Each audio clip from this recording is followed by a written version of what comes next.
The Secrets of Star Wars is brought to you by the StarQuest Production Network and is made possible by our many generous patrons. If you'd like to support the podcast, please visit sqpn.com/give. Hi, this is Vanessa Marshall. I play Hera Syndulla on Star Wars Rebels, and you're listening to the Secrets of Star Wars podcast. May the Force be with you always. Hello there. It's a power that Jedi have that lets them control people and make things float. Impressive. Every word in that sentence was wrong. Help me, Obi-Wan Kenobi. You're my only hope. This station is now the ultimate power in the universe. I find your lack of faith disturbing. It's against my programming to impersonate a deity. That's not how the Force works. Force is with me, and I am with the Force, and I fear nothing. Remember, the Force will be with you, always. You're listening to The Secrets of Star Wars, where we talk about everything connected to that galaxy far, far away. From movies to books, TV shows, and more, we're looking at the deeper themes and meanings found in the Star Wars universe. Be sure to follow The Secrets of Star Wars on Apple Podcasts, Spotify, your favorite podcast app, or on the StarQuest YouTube channel. You can find us on Facebook at facebook.com/StarQuestMedia, on X, where we are at SQPN, or on Instagram, where we are at StarQuest Network. And be sure to get your official Secrets of Star Wars gear at sqpn.com/merch. I'm your host, Patrick Mason, and joining me tonight on the panel is Kathryn Laffrey. Hey, Kathryn. Hey, Patrick. And joining us again, back from hiatus, is Angela Sealana. Angela, welcome back. Hello, greetings. Yes. Now you have the Bendu back, so hopefully it'll be a little less, extreme, weird. I don't know. This podcast is taken a turn since I left. No, I'm just kidding. It's good to be back. They let me host, and that's No, I'm just teasing. Yeah, there are just some personal things that have been going on and, take priority, of course, over talking about Star Wars. So as much as, we love and care about our audience, I had to take a step away for a minute there, but I'll try to be back as much as I can in the midst of taking care of business here. So yeah, Andor. Wow. Yeah. Awesome. Great to have you back for Andor Season 2, Episode 11. Who else knows? In summary, since we don't have Jeff with us, I do my super short summaries. Cassian returns to Coruscant for one last extraction. And that's it. That's all I'm giving you. That got it all in one sentence. That was good. Yeah, exactly. All right. I'll kick it off with Angela. So you haven't been with us so far. I think I remember my first time on the show was with you with Andor back in, the early days of season 1. Oh, man. Yeah. If we want to think back that far. What have your impressions been so far of season 2? Well, seeing as how, like I mentioned, my family's been going through some stuff, it was really difficult, I have to say, to watch this season. This was probably some of the most difficult Star Wars to watch in terms of just the content and how heavy it was, and serious it was, because we all love Star Wars and we love kind of, hiding away and losing ourselves in the fun, the fantasy of it. But it was kind of difficult to do that in this season. Not too much unlike the first season, but I think this one, for some reason, it was just, heavier. There was a lot going on with the characters. Mon Mothma, I've really enjoyed following her arc and seeing how she has developed over, so much time, but not that much time, relatively speaking, and really how much she has sacrificed for the rebellion.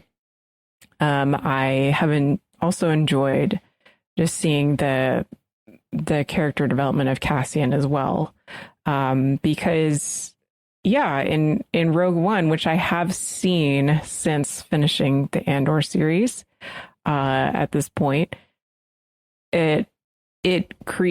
seeing this season created a depth to his character that you can really appreciate. Andor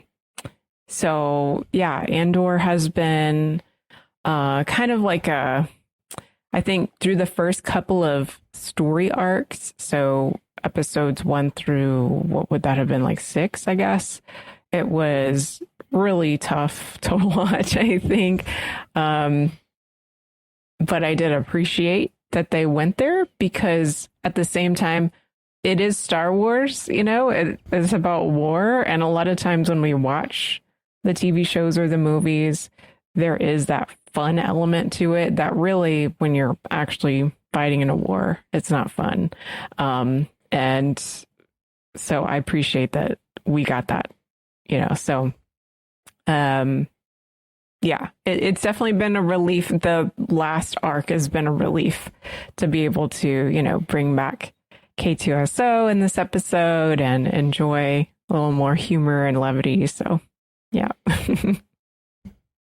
Good deal. Well, Kathryn, what did you think of this episode? Yeah, I like the balance in this episode. I mean, K2SO does make it a little more bearable, some of the heavy parts. So that was really good. The only thing for me is just the way that I feel like, even though the series is called Andor, it seems like it focuses more on making Luthen the evil hero, if that makes sense. Mm-hmm. So that was the only thing. It just always throws me off when they make such a big fuss about him. And I think about all the other cells of the Rebel Alliance that didn't know him at all, work with him at all. So is it all because of him? I don't know.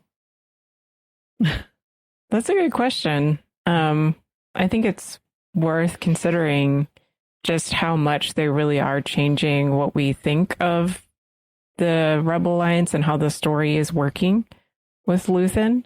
I mean, they call him Axis, right, with the ISB, because he is, in their mind, like the thing that everyone else is revolving around in terms of the rebellion.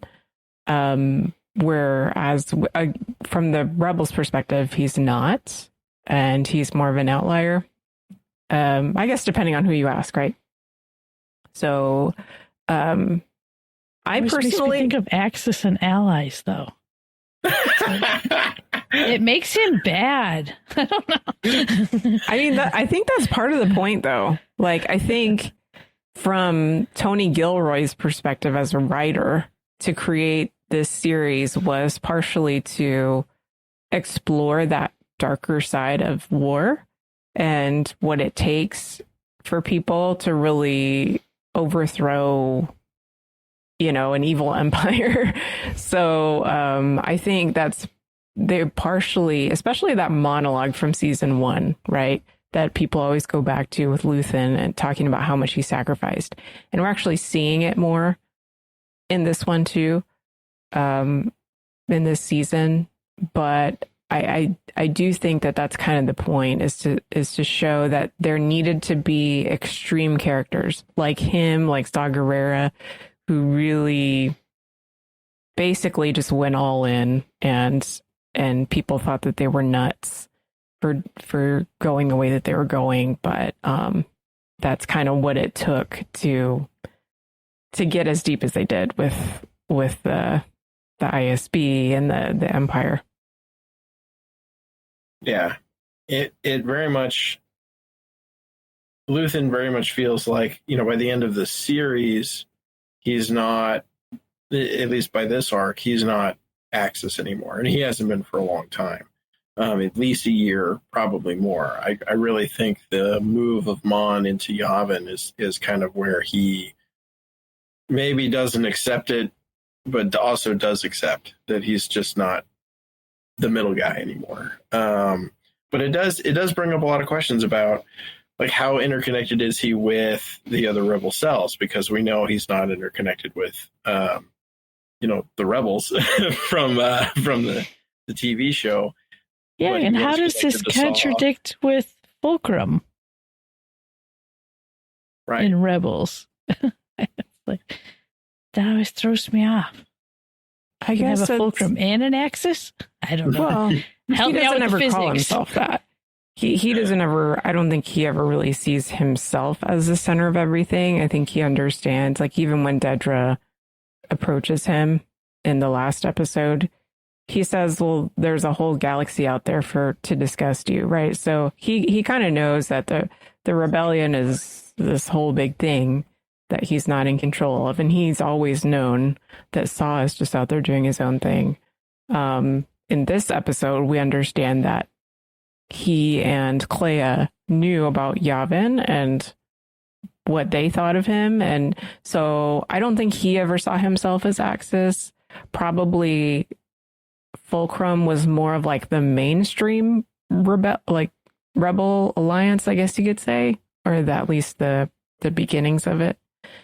But that I think Luthen was more of the scrappy, get things done close to the enemy, type of guy. Yeah, I think it strikes me as kind of a difference between sort of the brute force military action and the spy craft, which Luthen was always very much the spy craft guy, which the other rebel groups, you're putting together, starships and crews and ground crews and armies. And what's Luthen doing? He's getting individual people in place to, spark rebellions on planets and that kind of stuff. So, and that, I think, in my view, this episode, I play a lot of chess, and more now that Duolingo does chess. But I played a lot of chess in my time. And I've likened this show very much to a chess game between Luthen and Krennic, and moving their players around. And if you play chess, there's always that point in most chess games, especially if you're playing someone that's, about your same skill level, where someone bites the bullet and you start taking pieces. It's a whole bunch of setup, and then you start taking pieces. And this episode is like both sides just losing piece after piece after piece. This whole arc, and then you're down to like, in the first, Luthen dies in the first episode of this arc, and so he's gone. And then you lose Miro in the second arc, and she was basically your queen, and so Cassian's still on the board, but Kleya's almost knocked out, and so many of their pieces are gone now, and the board's almost clear. And you can tell. I love the way Krennic puts it. It's the slow death march through the ISB, which is like chilling. Yeah, definitely. One of the cool things that I noticed also in this arc specifically was like a transition of power almost, because of Dedra changing power from, being respected or tolerated maybe in the ISB. Yes, exactly.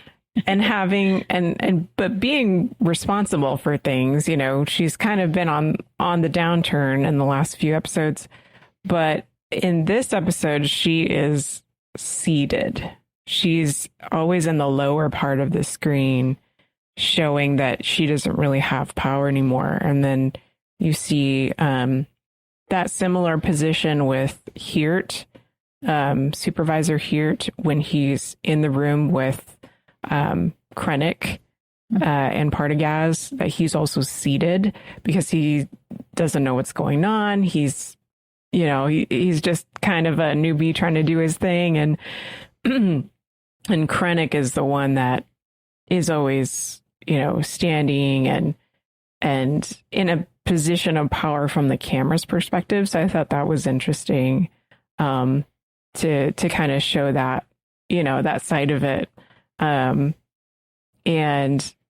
the questioning scene, like the part where Krennic at the very beginning of this episode where he's questioning Dedra.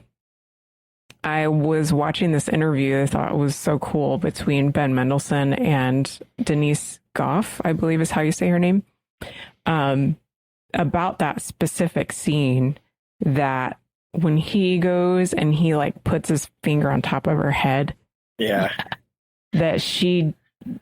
was genuinely surprising to her. She did not know that he was going to do that.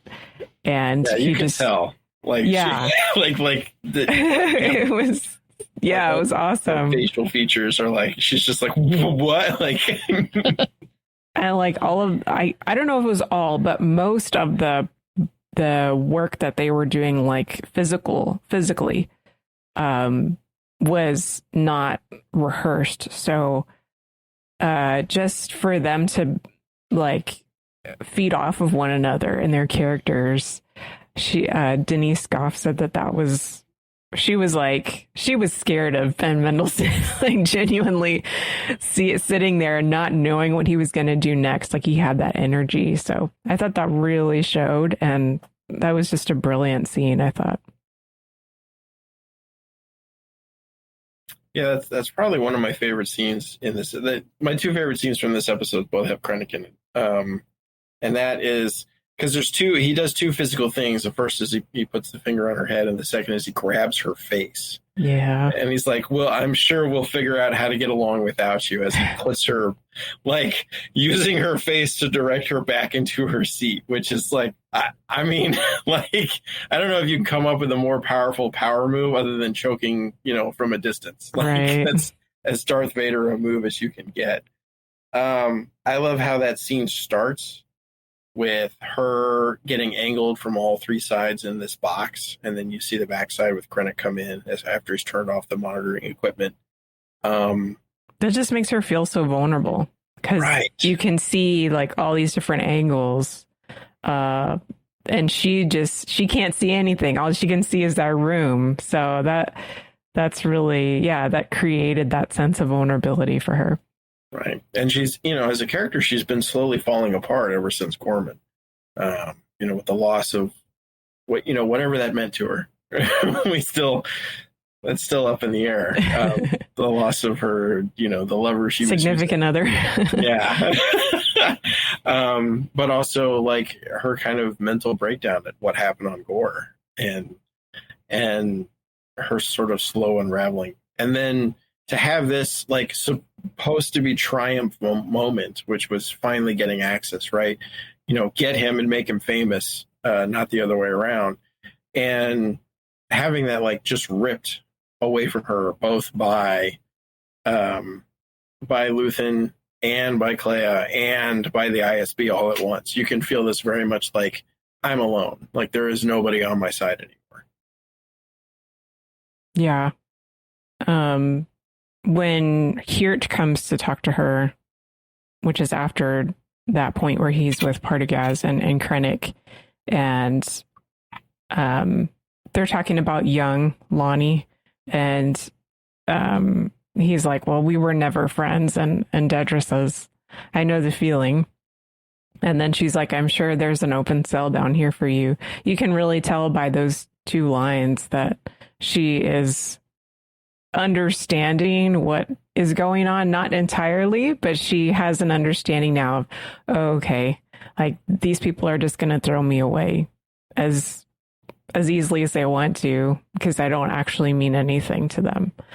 And that's she's like a tragic character, right? I mean, she's just been so caught up in this world and her own particular mission, and she can't see beyond it.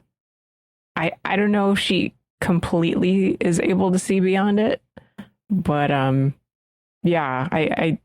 think she, by the end of that conversation, I think she has a certain amount of pity for Hirt because she actually gives him information and probably recognizes like a little bit of his desperation and confusion as to what's going on. I think she recognizes that she's felt the same way. Yeah. So she's been a really interesting character. Yeah. Well, and so, I mean, you get here like from the get-go, right? The whole thing starts out with, or the whole episode starts out with the dead stormtrooper on the ground, right? And Hirt coming up and kneeling next to him. And then after he gets that little scene, it's immediately, this was Murrow's security thing. This is all, this is all Dedra's fault. But we're on the spit now, and we're going to get roasted if we don't come up with a solution. Which is very true. You can see Dedra effectively is caught up in it too, right? Like she in that conversation with Krennic, she tries to reassert herself into the, I can help, I can do this, and he's like, very forcefully no. But she is kind of reliant on her actually coming through, right? That's kind of her only way out of the cell at this point. Mm-hmm. And we know what happens, but won't spoil it. But it's, watching him in action, it's very much like kind of watching the early, episodes of Andor season 1 and watching Dedra, and he's with her, right? So he's learned how to do this stuff kind of from her. Mm-hmm. Kind of like an intern, like a really bad internship. Can you imagine that being your internship? Yeah. I had an internship with the ISB. Oh, well, hopefully we'll see you next semester. That's a real maybe proposition.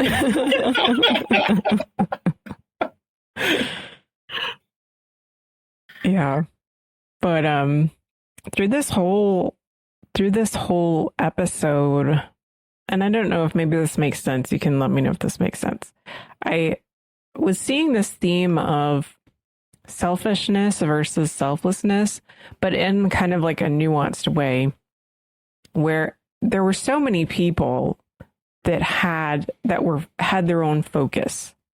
Like ISB obviously was focused on getting Kleya. Dedra was focused, at least until this point, she's been focused on finding Axis. Krennic obviously has his focus. Kleya is so focused on what the mission is that, she speaks to Cassian a certain way about just getting the message across to him. Cassian obviously disobeys orders a lot because he is like so focused on what he wants to get done. Do you want to know the number of orders we've disobeyed so far? Yeah. And that's K2SO, right? Like K2SO is like protocol orders. Like that's his focus. And then Yavin, the leadership of Yavin, is focused on, just staying in it, staying in the game, right? And surviving. And I think it's when we get those kind of chinks in the armor is when people start caring for somebody else. Like I related to this. Maybe I'm just like, I'm seeing what I experience in daily life, but I'm a very focused person, very like task oriented, objectives, mission. And then a lot of times what I end up lacking in is like, how are you doing today? And interacting with the human beings around me and caring about them and stopping to really love them. And I recognize that in these characters. Like they were just, especially in the ISB, right? But even in Kleya, where she just wants to get the job done, and the fact that Cassian shows her compassion and K2SO, he's just in his own little world, but I think it's pretty cool that they're playing that game even, and they're making fun of him that he wants to go by the rules or he wants to go by the strategy, what would make sense for the strategy. And Melshi is like throwing him off completely because he's not doing the calculated thing, right? So it's kind of like, it's about like doing that calculated strategic thing versus doing the humane thing, doing the thing that is going to be more selfless. So yeah, that was sort of a theme, and I don't know if that makes sense from y'all's perspective, but yeah. I kind of felt like K2SO learned from Melshi enough to, when he was walking on the catwalk and the guard asked him, "Are you with us?" He just goes, "No." Swipes him off the catwalk. I was like, I think he got the understanding of what the game was all about.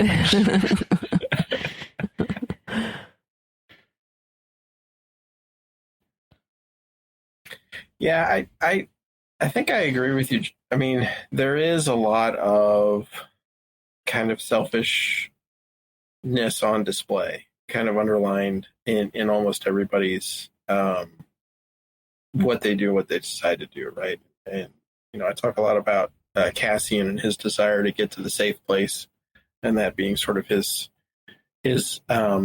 selfish sort of a thing. And I think, the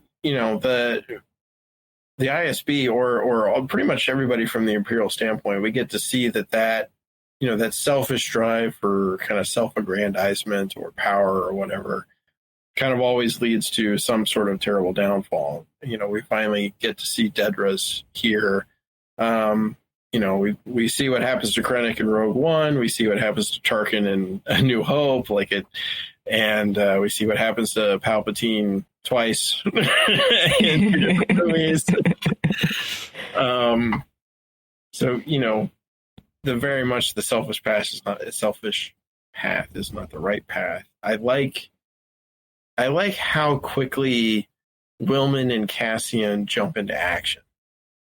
They seem to know that they're people that need them, and it's a really dire situation. Like, we don't get it spelled out for us, but that's kind of like the impression that we get. Right, you get that radio under the bed, which the Gorman is like, what is this thing? And he's just like all focused, like, oh my gosh, it went off. And then Cassian is like, well, maybe it's not, and then it starts to go off, and then he immediately kicks in action. We gotta go now. Put in a fake flight plan, and K2 is just like, what's going on? But I like that. I really like Cassian as a kind of a grown-up character at this point. He's sort of left the guy who is, stealing Imperial stuff for money far, far behind him at this point in the game. And he is, committed to the rebellion and the rebel cause, but also to people he views as his friends. Mm-hmm. What do we think about when they finally get to Kleya and all those interactions? The build up to that was fabulous. The tempo of the music, all the little visuals, watching the troopers, just the way they zoomed in on different parts of the troopers, the little nervous foot tap, just all of that. And it kind of echoed back to the very beginning when you had Cyril going in for the first time on, oh my goodness, what's the name of their planet? Ferrix? Ferrix, that's it. I was like, oh my gosh.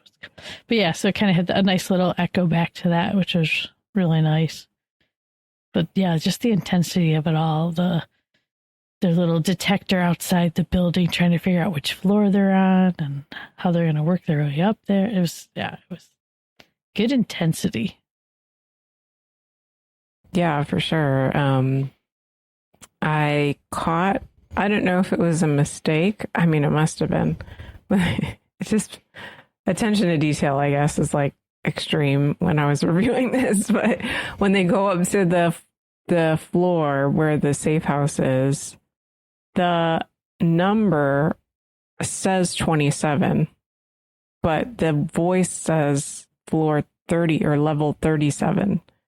So, fun fact. I don't know if that was like a mistake or what, but anyway, yeah, the tension was definitely set up. Also just in this visual language of dark versus light, which I just really picked up on as I was watching this episode.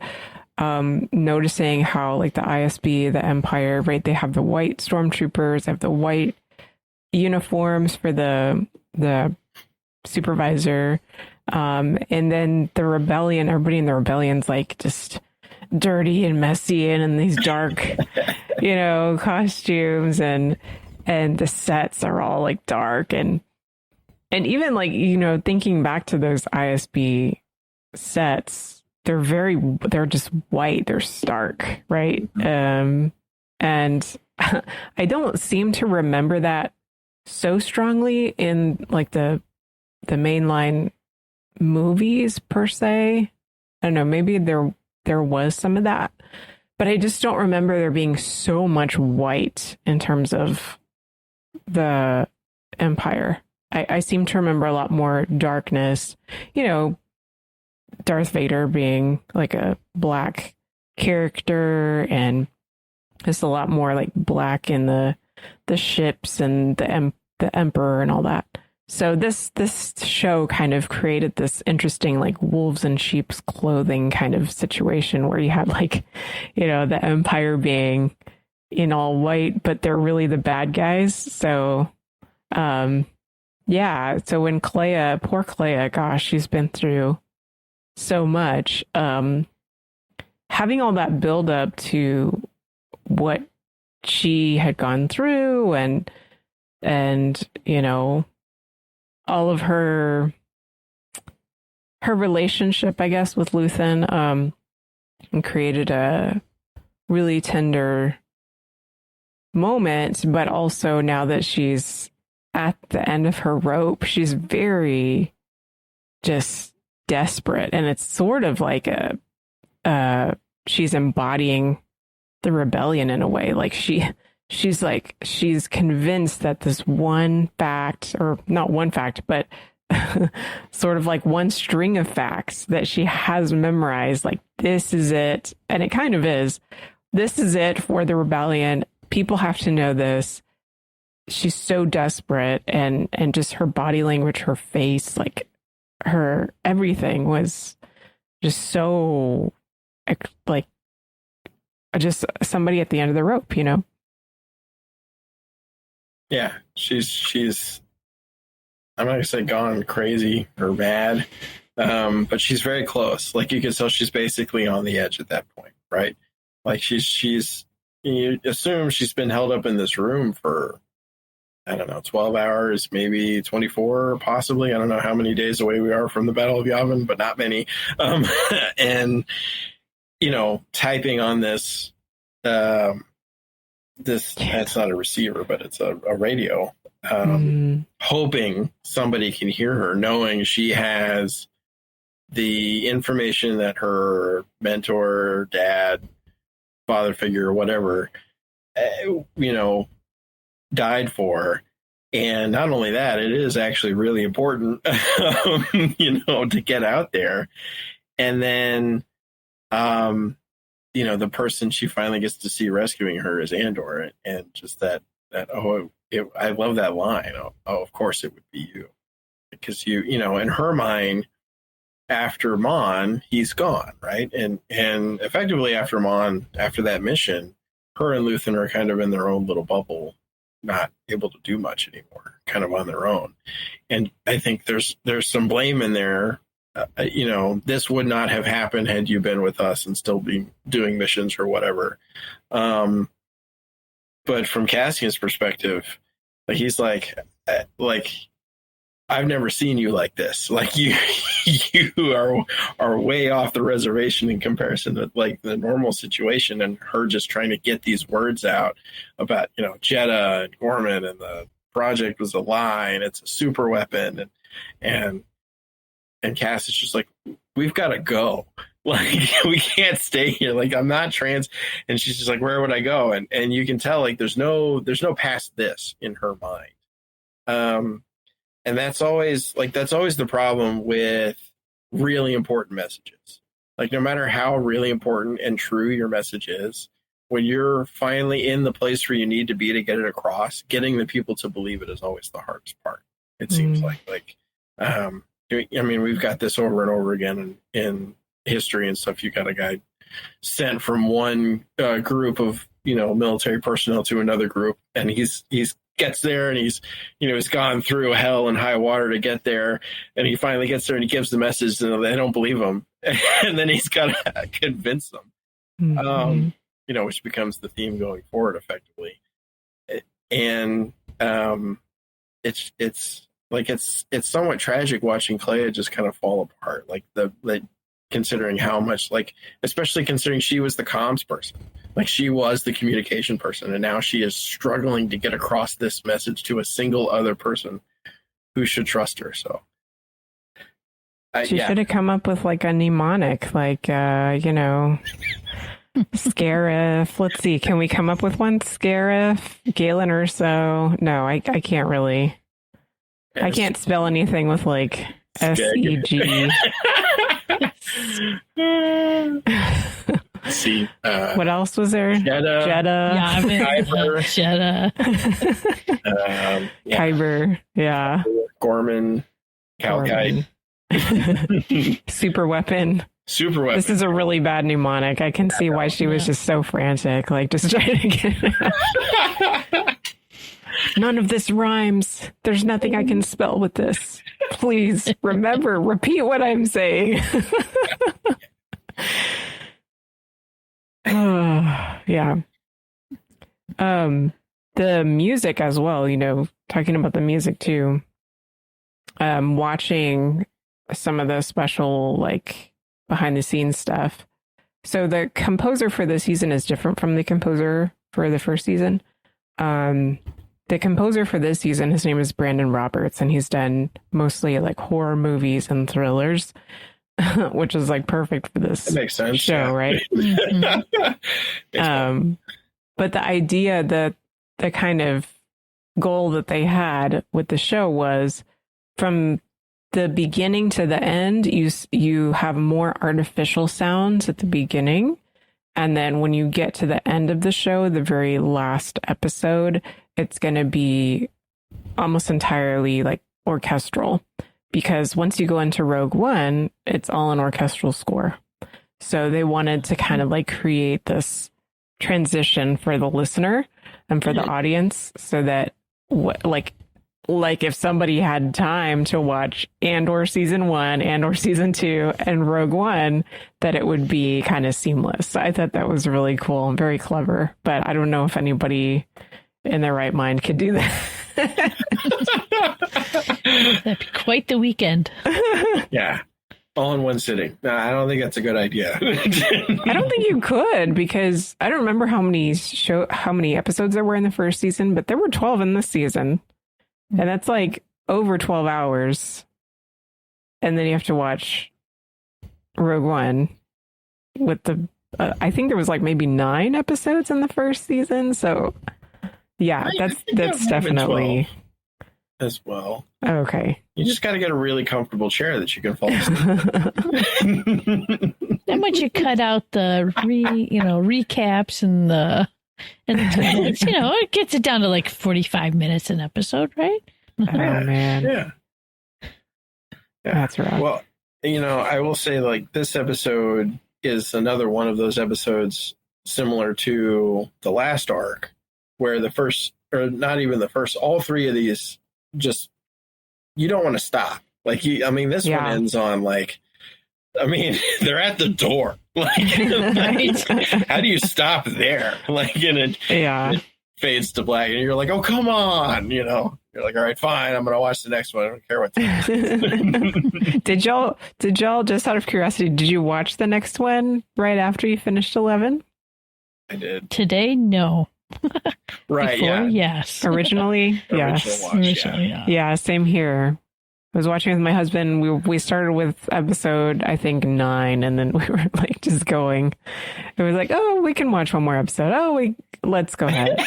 By the time we got to the end of this one, it was like, how could we not watch the next one? So yeah. Yeah, because it ends. it just similar to the first 2 in the Corman arc. It ends, and you're like, no, like, no. Like, although I had the same feeling with the end of the last episode. I was like, and then of course Disney Plus just pops up Rogue One, and I'm like, yeah, fine, play. So yeah, I do want to go back a little bit. I think what's been interesting to me, especially over this entire show, is how often we see fully human Imperial soldiers, right? And by that, I mean we get to see their face, right? hilariously, both sergeants have mustaches. And the same kind, one of them's got hair, sure, but like they have that same kind of like sergeant-ness about them in an well, they're more imposing with for whatever reason, more imposing with facial hair.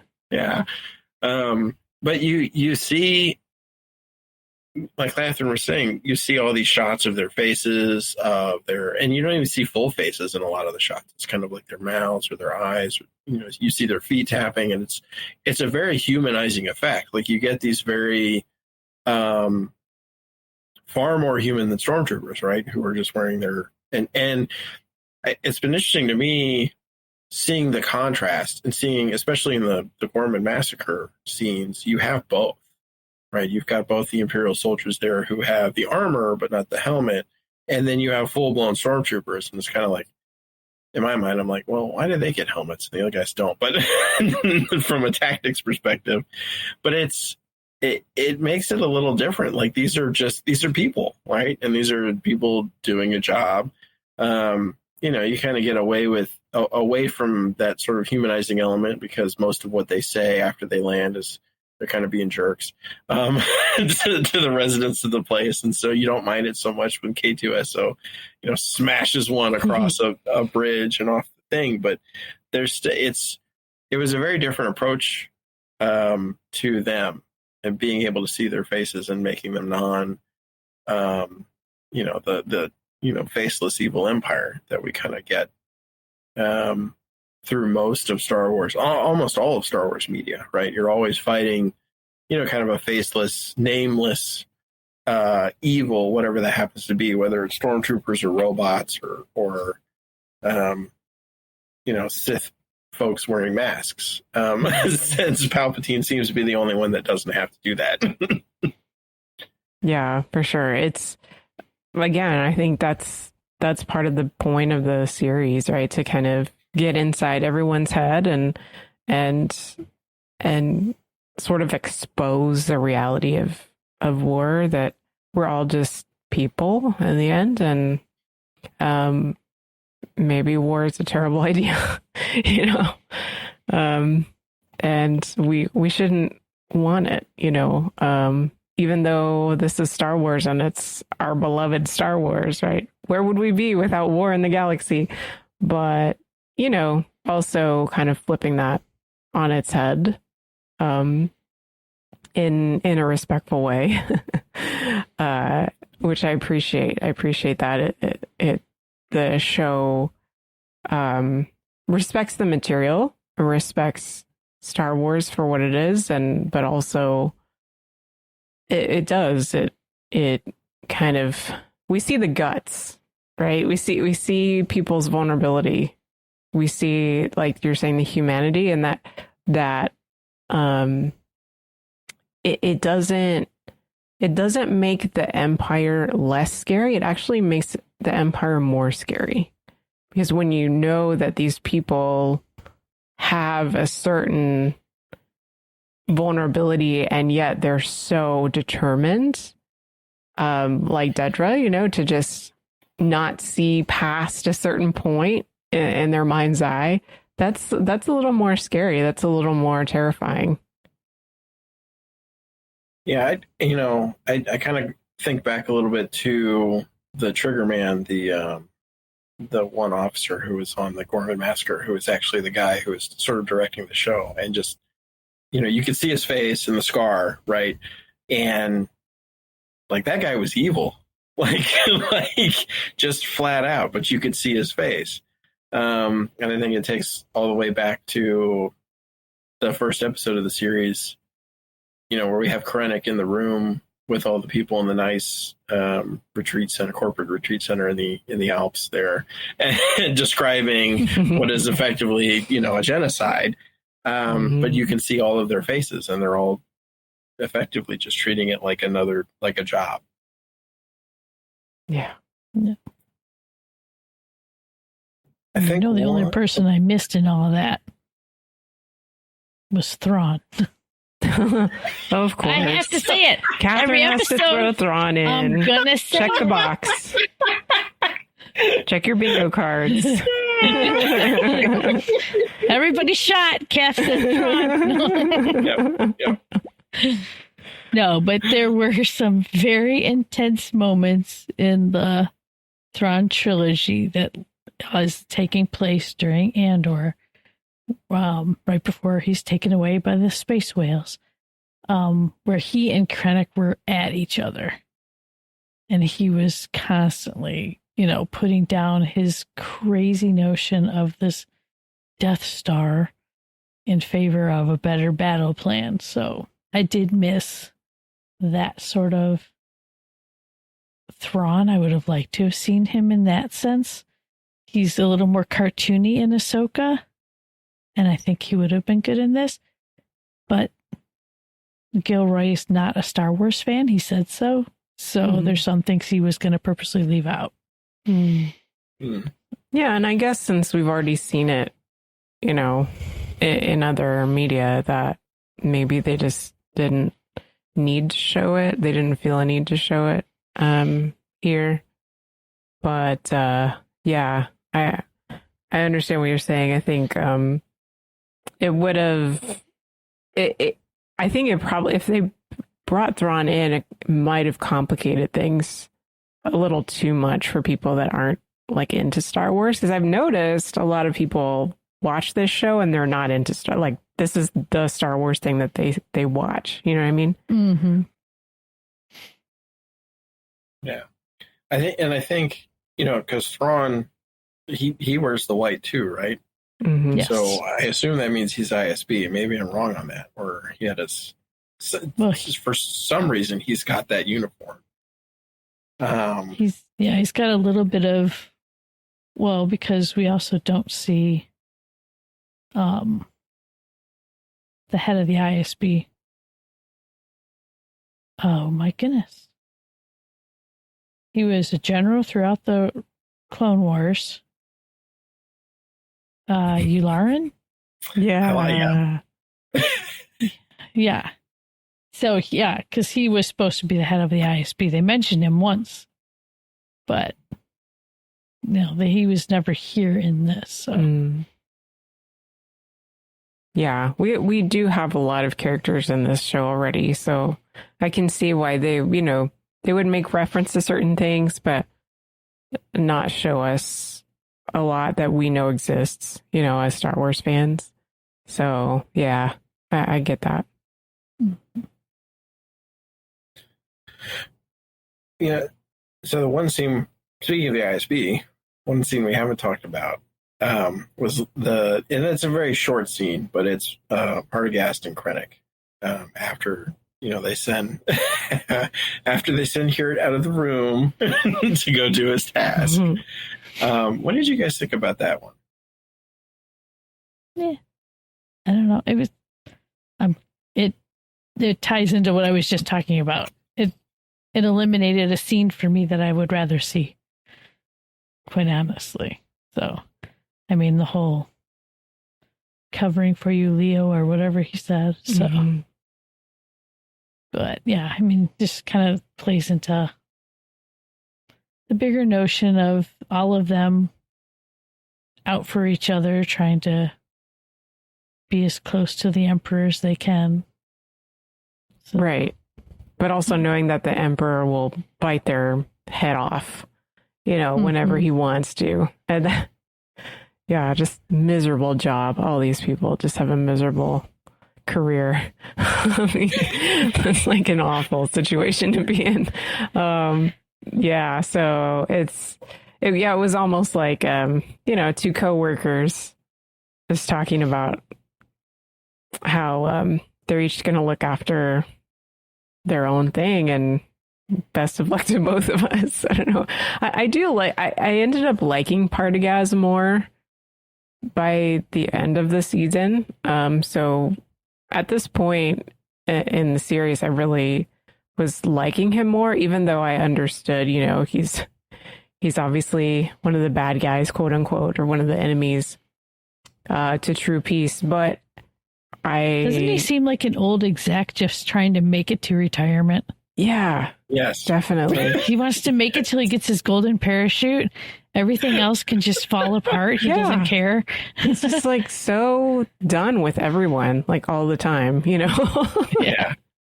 Why are you bothering me? I just love how he tells here, like, she has an infection, you know, she escaped from the hospital. And just like, okay, like just his delivery was perfect on that. That was awesome. Yeah. Then the sound effect that happens, and it's happened a couple other times earlier in the series, but when you have Krennic, like first losing it on Deidre, the finger touch, the face grab, the bass goes super heavy. So if you got your surround sound on, it'll shake the windows if you got it loud enough. Yeah. And then there was a bit of bass even in that room then, and that was the only thing that tied into my summer reading, going back to the 1990s trilogy, where they talk about the influence of the Emperor upon the leaders. Mm. And they were all like, no, we were not puppets. And I was like, you know, no, you guys were heavily influenced by him. And so in a way you can feel how Krennic is being heavily influenced by the Emperor.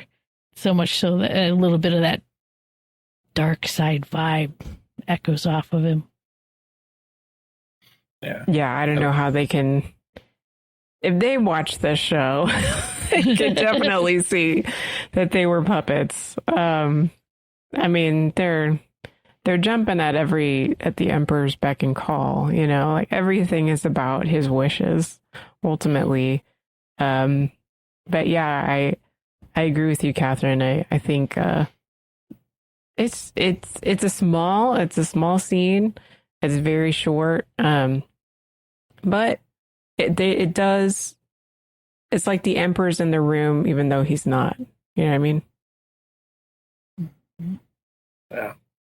Well, and, they both allude to it, right? Like, Krennic says, "I can't protect you, Leo." And he uses his first name, which is one of the few times that happens in the show. And then, Leo kind of spits back, "You were supposed to be done by now." And Krennic starts going on, and he's like, "Save the sermon for Palpatine." And I was like, wow, what a line. First off, that the word sermon. I always pick up on like, talk about hanging people, and I'm like, really? But okay, but sermon. I'm like, interesting. Okay, we have that word in Star Wars, and he knows what it means. And I mean, Krennic was basically doing that. So,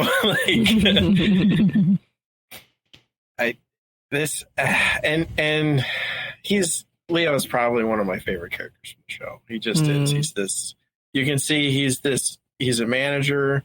He's trying to do a good job, but he is like coming down to retirement, and he was probably some form of intelligence management in the Republic days, and he's just trying to do a good job with what he's got, and he's just like, you can tell he's just like, how did we get here? Like Death Star, like what an appropriate name. Yeah, that's I guess we could call Krennic the Death Star apologist. Yeah. In our own language. Yeah. Yeah. Yeah, he almost has a Big Tent revival moment on that.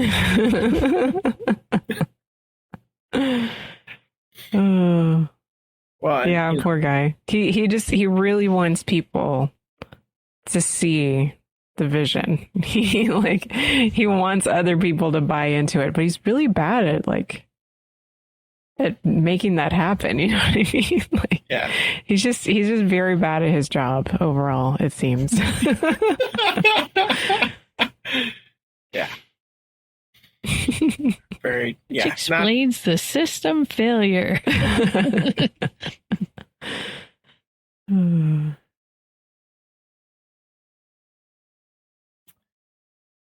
Well, so beyond those, were there any other themes or scenes we wanted to talk about or dive into?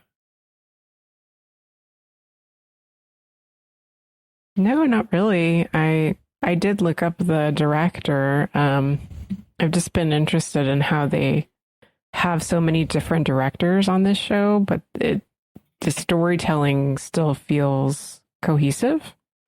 So the director of this episode was Alonso Ruiz Palacios. He's a Mexican director.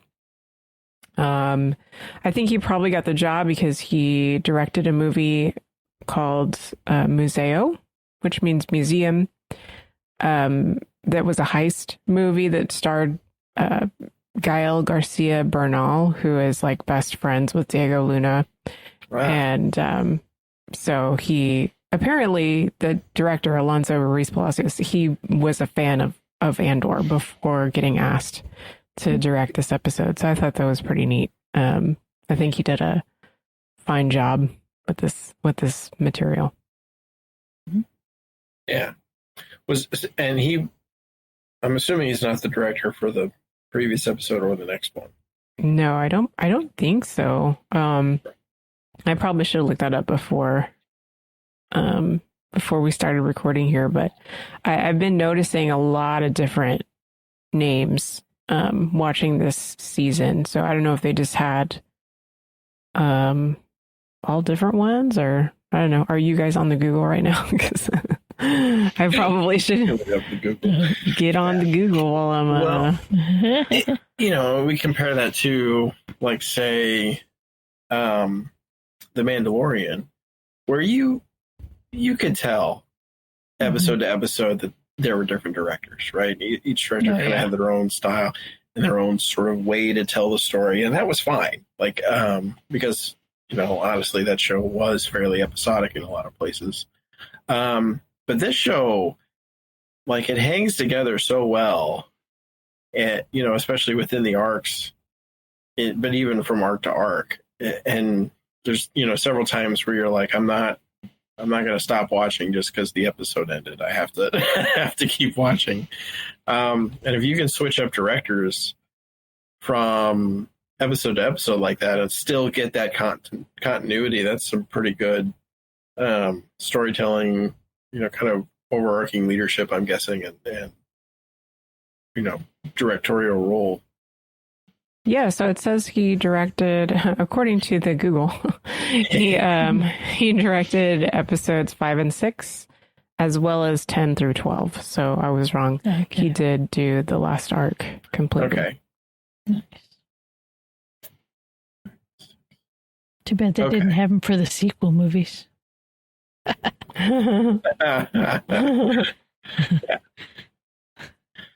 Noticeable director difference there. Yeah, it's just a little bit. That's a whole nother can of worms, isn't it? Like a can, more like a drum barrel of worms. I don't know. Barrel. A lot of worms there.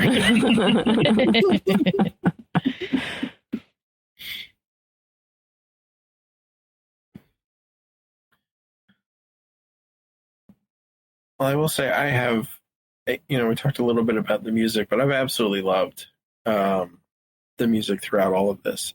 You talk about the bass drops during those scenes, with Krennic, and a lot of times right before that it's completely silent, like there's no music. And I love how well they can do the silent and non-silent spaces. Like they utilize the music in both those. I thought it was very interesting that this, the intro music was sort of the Andor theme, but a very pensive version of the Andor theme for this episode. And the outro music, most of the times, and I'm trying to think, there's maybe one other episode, I think, this season where they don't have two different musical pieces in the outro, or over the credits. And usually the second piece is after the little, auto skip to the next episode comes on. So if you don't, unless you stop it from doing that, you won't hear the second piece. But this episode didn't. It was the same. It was I don't want to say orchestral, but it was instrumental music, and it was very pensive, very ominous, and it had some sort of electronic beats that kind of moved into it towards the end of the song, but this was one of the few times it was one piece throughout the entire. And I thought, in my mind, that played a lot into, I think, Kleya and where Kleya is, and sort of the end of the Coruscant cell of the rebellion, right? Because Luthen's dead, Lonnie's dead, and now Kleya's leaving, and so that's the end of that piece of the rebellion. And the next time, the rebellion gets to Coruscant, it's to take it over or take it back, depending on how you look at it. So, but yeah. Any other thoughts? No. Yeah. All right. Well, I think that does it for this episode of The Secrets of Star Wars. We'd like to take a moment to thank our patrons, including Michael V, Angelica G, Kirsten R, Robert R, and Joshua G. Their generous donations help us to create The Secrets of Star Wars and all the shows here at StarQuest. And you can join them at sqpn.com/give. And now I'd like to hear from you, our listeners. What do you think of this episode of Andor? You can let us know by sending an email to starwars@sqpn.com, on our social media pages, or by leaving a comment on our super fun and ultra awesome StarQuest Discord server, which you can find at sqpn.com/discord. And until next time, when we'll discuss the Andor series finale. Oh man, I can't believe we're there already. All right. Thank you, Kathryn Laffrey. Thank you, Pat. And thank you, Angela Sealana. Thank you so much, Pat. Great to be here. Great to have you back. Yeah. And thank you, everyone, for joining us for this episode of Secrets of Star Wars. I'm Patrick Mason. And thank you again for listening to The Secrets of Star Wars on StarQuest. Here's another show on the StarQuest Network you're sure to enjoy. Pray Station Portable. Find it wherever fine podcasts are found or at starquest.fm/PSP.